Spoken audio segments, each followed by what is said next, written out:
Hi, in this video, I want to talk about linearity and sensitivity. These are two ways in which we kind of specify static characteristics. And they are quite important because they really help in uh, helping us to choose appropriate sensors for different applications. So in the previous video, we looked at calibration and we looked at how you can get a relationship between the input quantity and the output quantity. Now, let's specifically take a look at the characteristic here on the screen, uh, this relationship that we have got between the input and output. Linearity basically refers to this characteristic being a linear curve. So if this characteristic is a straight line, then we say that the sensor is linear. Now, why is linearity important? Now, if linearity is important, it means that we can express the input-output relationship as um, in terms of a linear equation. And because we can express the input output in terms of a linear equation, it makes it very easy to calculate the input from the output that we measure, right?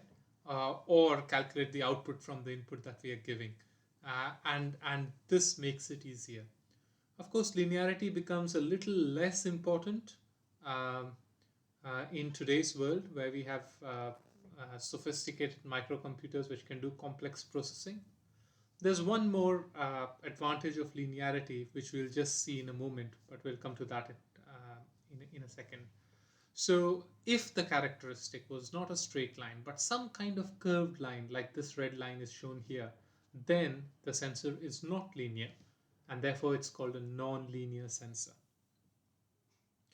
Now, a quantity that is very closely related to linearity and helps us understand why linearity is very important is called sensitivity. So, sensitivity is defined as uh, a change in output for a very small change in input, right? So, if you change the input by a very small amount, how much does the output change? In other words, what we are trying to look at is at any point on the curve, on the calibration curve, we are trying to look at the slope of the calibration curve.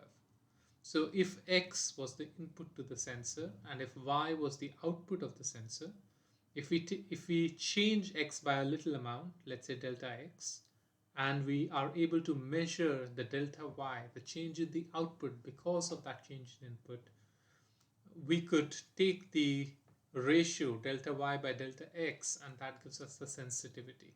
Of course, in the limiting case, we can just calculate sensitivity as dy over dx, right? And this kind of helps us to see why linearity is important.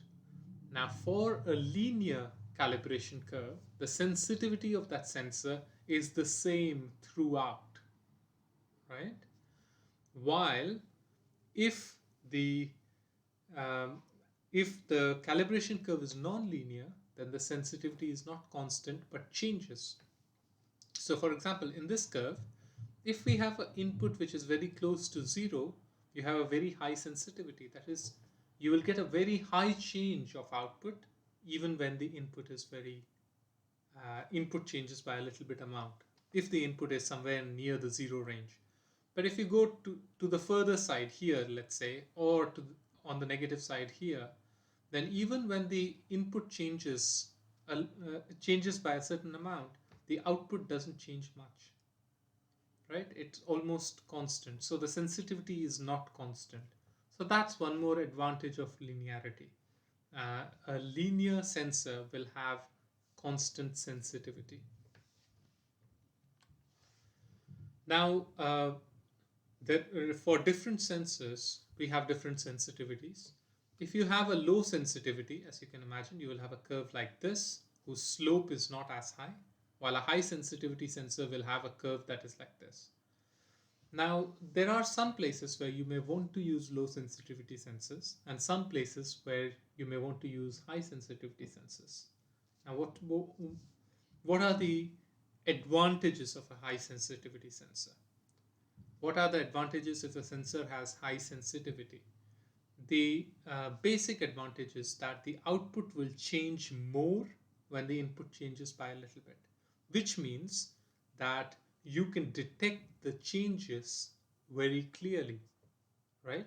And so you would be able to differentiate between very small changes in input.